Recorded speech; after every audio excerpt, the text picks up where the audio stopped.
aquí, Emily Davison. ¿Alguien conoce a Emily Davison? Silencio absoluto. Pues es triste de no conocerla, pero es una suffragette. Mujeres, más que todo en Inglaterra, pero no solo en Inglaterra, que antes de la Primera Guerra Mundial, en los 20, 30 años, al final del siglo XIX y principio del siglo XX, han luchado para una cosa muy que nosotros quizás hoy parece muy normal, el derecho de votar de la mujer. Las mujeres no votaban antes, los pobres tampoco, hay que decirlo también, los hombres pobres tampoco. Antes las elecciones eran reservadas para hombres con patrimonio. Y después de las luchas sindicales y sociales y tal, a todos los hombres, pero faltaban las mujeres. Y entonces las sufragettes estaban ahí. Y vamos a hablar de las sufragettes. Pero Emily Davison tiene una cosa en particular, es que murió por su lucha. Murió en una protesta en favor del derecho de la mujer en Inglaterra, no aquí en España, en Inglaterra, y murió de una manera espectacular, traumático por la sociedad. Una mujer también, más o menos la misma edad que la Mireia Franco, no llegaba a 40 años la mujer. Y podemos poner algo de trascendente, tipo Mahler, eso, para hablar de...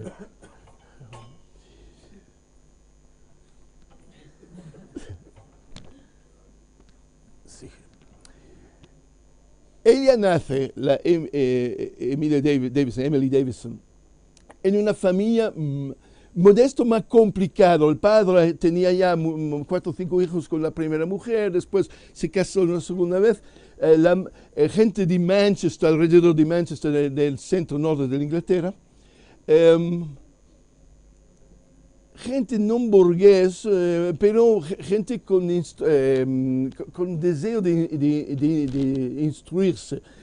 La madre, la segunda mujer entonces del padre Davison, también ella con 3 o 4 hijos y hijas, pero todos empujando a todos a tener una educación. Estamos hablando, entonces ella nace en 1876, final del siglo XIX, en una Inglaterra totalmente dividido por clases, la aristocracia con el dinero, los banqueros, los propietarios de las minas y pues los obreros. Y obreros en condiciones terribles, basta leer libros de Dickens, por ejemplo, para saber cómo se vivía entonces. Pues esta mujer, la madre de la Emily, empujando a sus hijos con la instrucción, es la única manera para ir adelante.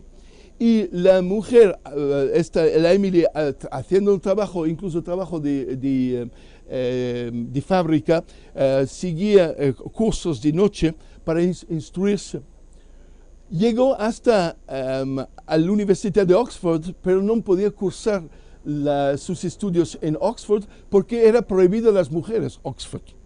Increíblemente también se olvida toda esta cosa, pero a tan solo 120, 130 años de distancia, en Oxford solo ciertas carreras eran abiertas a las mujeres, la mayoría no era prohibido a las mujeres. Entonces, cuando uno se ve las marchas antes de ayer, del 8 de marzo, estas victorias sociales son muy recientes y necesitan ir por adelante porque también se puede ir atrás, nada es definitivo en la vida.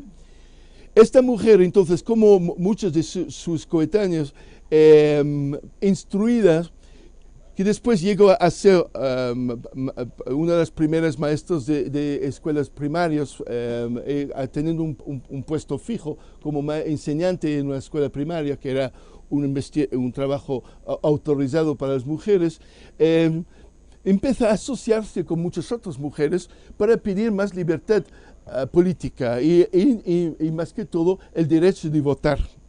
Y empezó a formarse entonces el movimiento sufragette. Basta leer en los periódicos de entonces, porque en las hemerotecas se puede hacer los artículos que hablan de este movimiento en los periódicos muy serios como el Times o el Daily Standard en Inglaterra.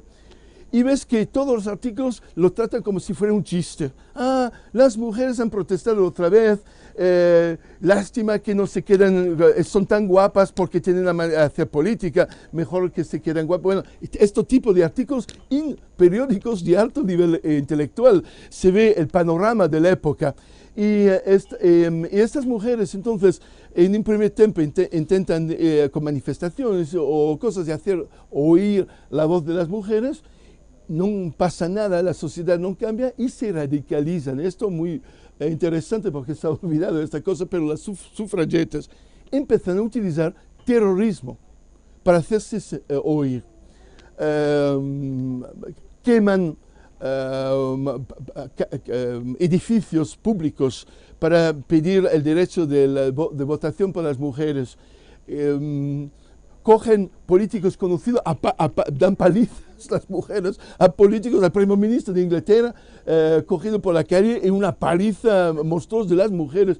Y las mujeres vienen vistas, estamos hablando del final del siglo XIX, como terroristas, y muchas mujeres acaban en la cárcel como por un acto especial contra el terrorismo de las mujeres.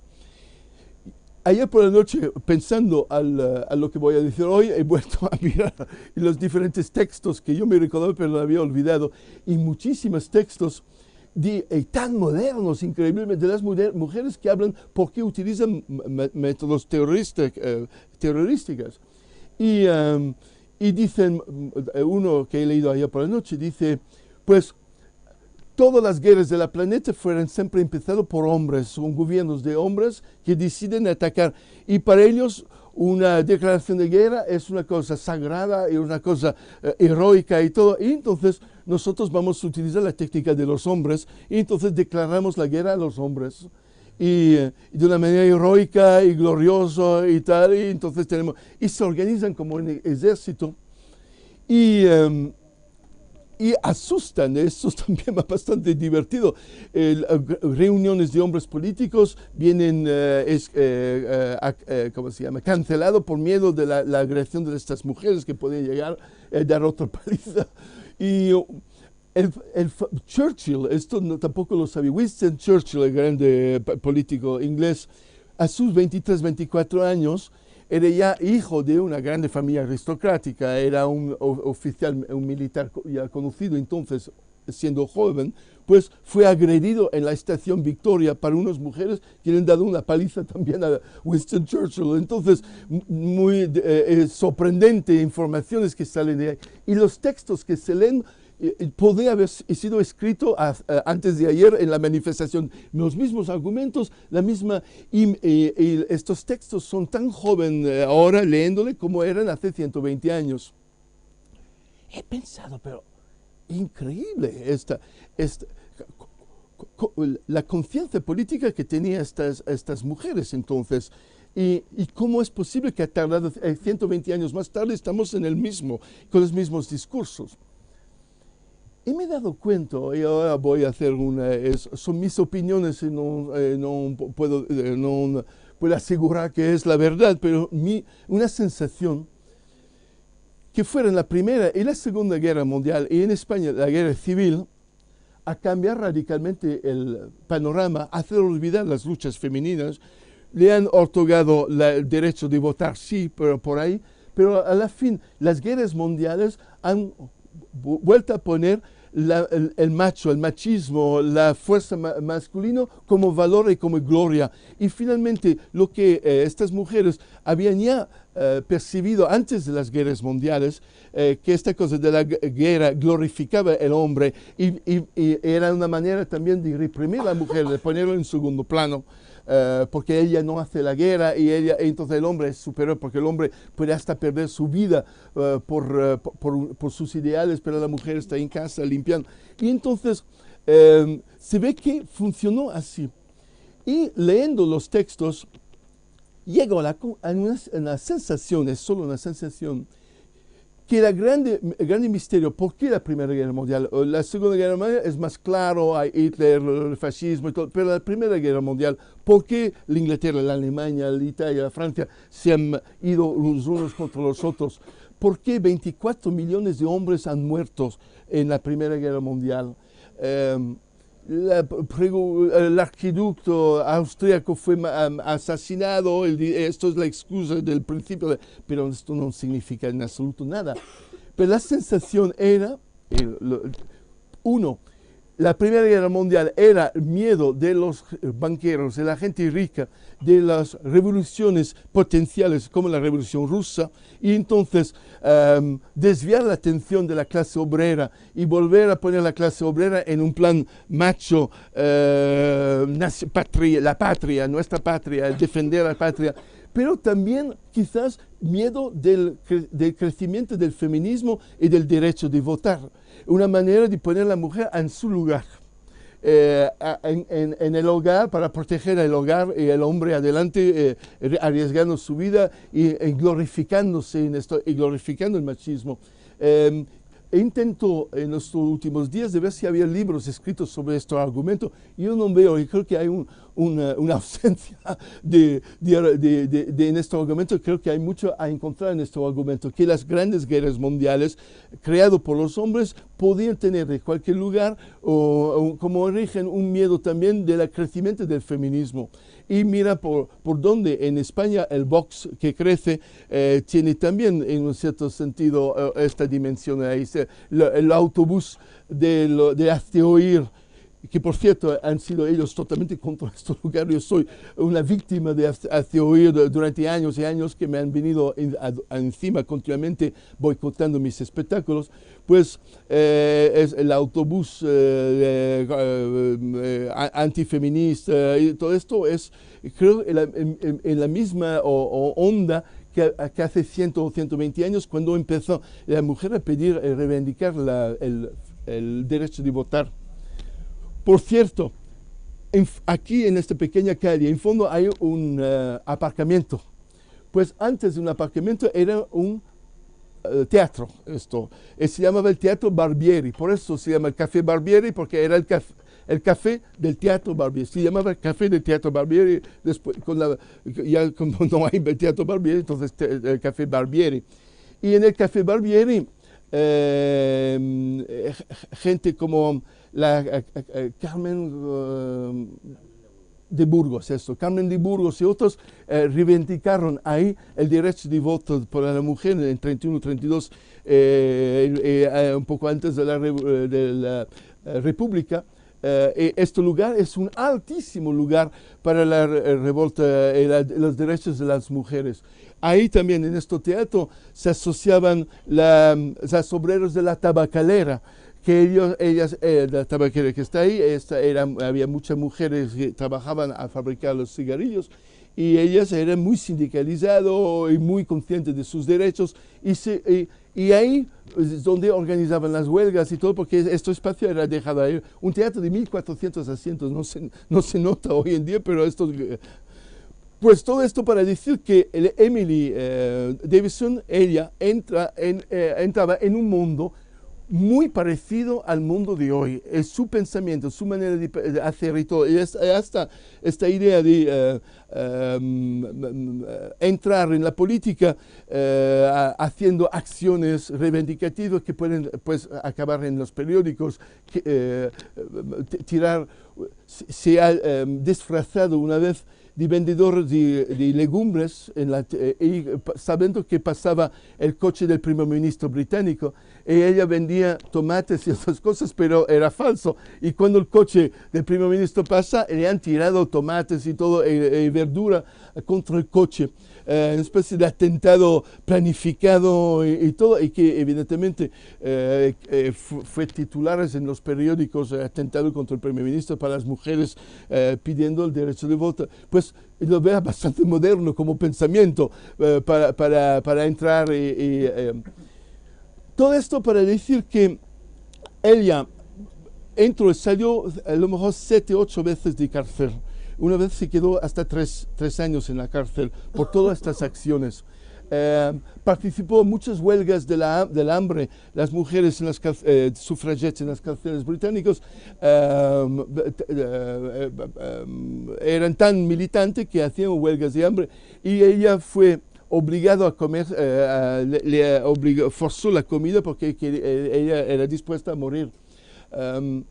Todo esto para decir la determinación de estas mujeres y esta determinación que a la fin consiguió el derecho de voto. Si vosotros mujeres podéis votar es porque hay gente que han luchado de una manera terrificante para hacerlo y pagando incluso con su vida como ella.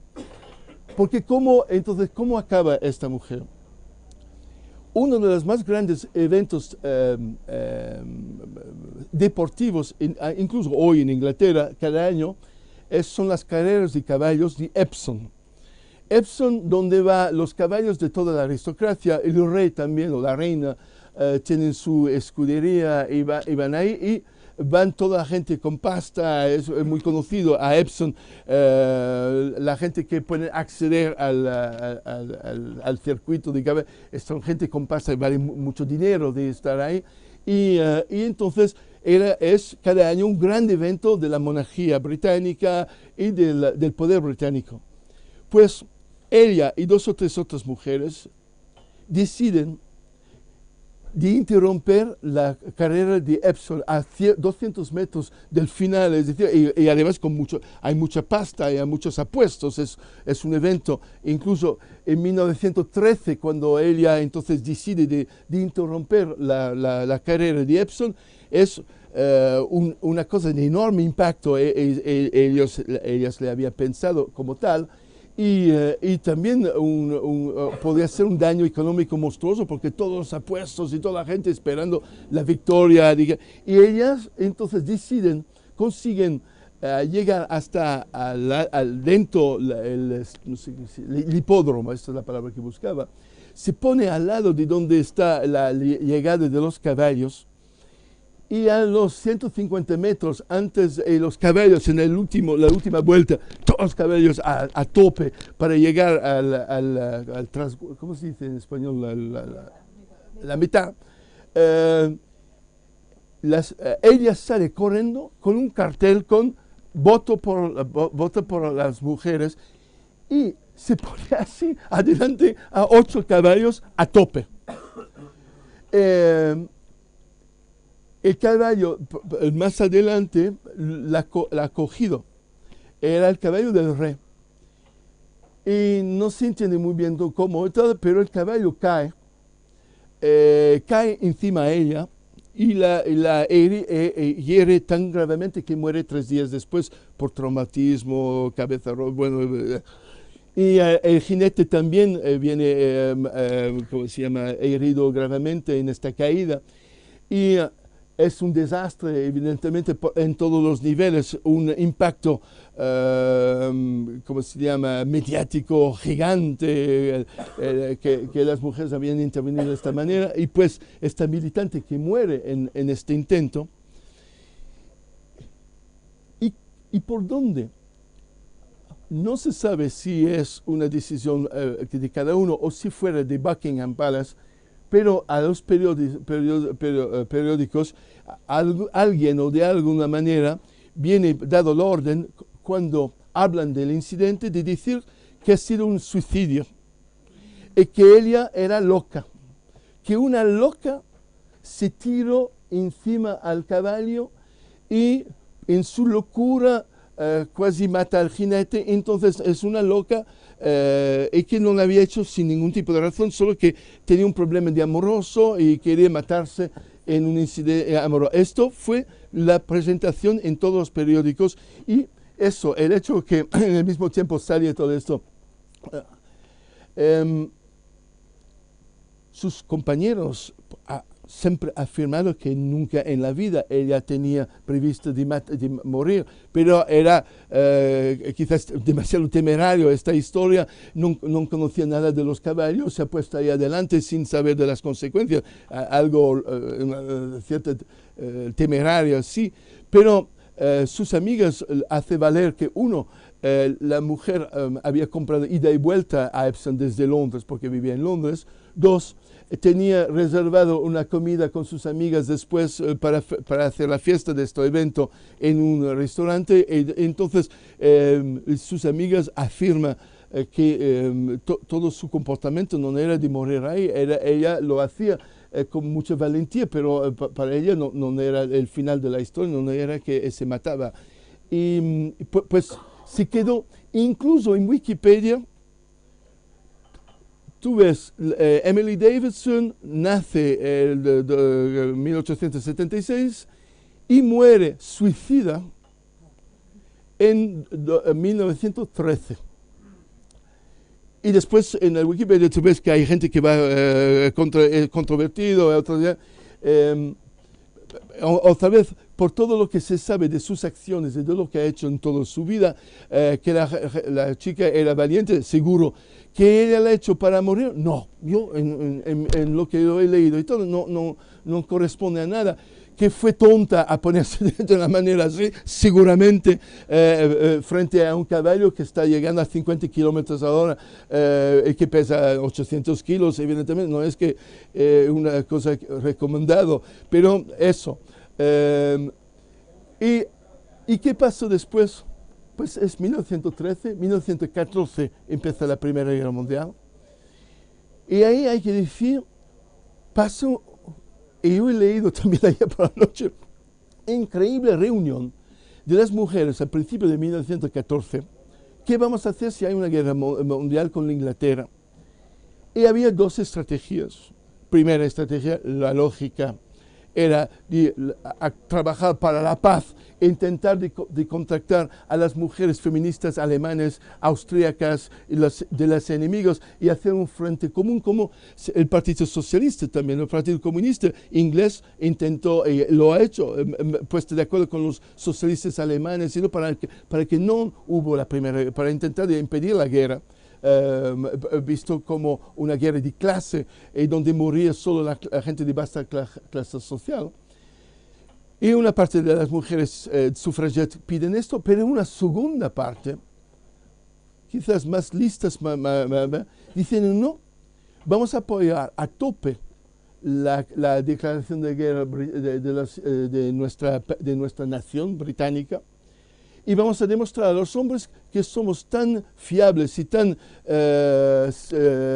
patriotas que ellos. Y de esta manera vamos a conquistar el derecho de voto, porque vamos a demostrar finalmente que no somos mujeres de hogar, pero que somos mujeres que no tienen miedo de morir por su propio país. Y entonces ahí hay todo el desarrollo de las primeras mujeres de la Royal Air Force, la primera mujer de las enfermeras en el campo de batalla. Y este enfrentamiento político entre la organización de mujeres no se sanó, se quedó así, se rompió la unidad de las sufragettes con esta idea. Pero a la fin, en cierto sentido, ha funcionado la idea de las mujeres que eran tan valientes como los hombres, porque ya en 1918-19, con la victoria británica de los aliados contra los alemanes, había como concesión a las mujeres el derecho de votar y todo, porque las mujeres se han mostrado casi igual como los hombres. Entonces, de una cierta manera, un cierto realismo político, pero interesante también estas discusiones que yo he leído otra vez ayer por la noche en esta última reunión, parece discusiones de hoy, parece tan modernos, tan... Y yo recomiendo, voy a decir una banalidad, pero recomiendo a toda la gente interesarse a la historia, ver lo que ha pasado en el... No somos únicos, lo que estamos viviendo y muchas veces es una repetición de lo que se haya vivido. Y uno puede sacar información increíble. Recomiendo a las mujeres de mirar un poco la historia de las sufragettes, por ejemplo, y también las luchas que hay en España por el derecho de voto. ¿Sabéis, por ejemplo, que una parte del Partido Socialista español, mujeres socialistas del primer socialismo, del primer Pablo Iglesias, eran contrarios al derecho de voto de las mujeres? Había luchado por ser aceptado como igualdad de derecho, pero llega un momento donde toda una parte va atrás. ¿Y cuál ha sido por qué el argumento? Es que las mujeres todavía hoy son dominadas por sus maridos, y si le damos el derecho de voto a estas mujeres, va a ganar la derecha. y vamos a perder todo lo que hemos ganado, porque los maridos van a decir a sus esposas, hay que votar para esto y hay que votar para esto. Y si no son los maridos, va a ser la iglesia. Y entonces estas mujeres dicen, mejor esperar 10 o 15 años, educamos a las mujeres antes de dar a ellas el derecho de votar, porque si damos a ellas el derecho de votar, van a ganar nuestros enemigos y vamos a perder todo lo que hemos conquistado. Hay una cierta lógica en esta idea, pero del otro lado es bastante, ¿cómo se llama?, chocante que la argumentación. A la fin, lentamente se ha ganado el derecho de voto de la mujer y pues con el empuje después de la República todavía más. Pero son argumentos y discusiones que son interesantísimos porque corresponde, se entiende muy bien la argumentación y son muy accesibles a una mente de hoy. Se ve los problemas, se ve y las soluciones que se encuentran.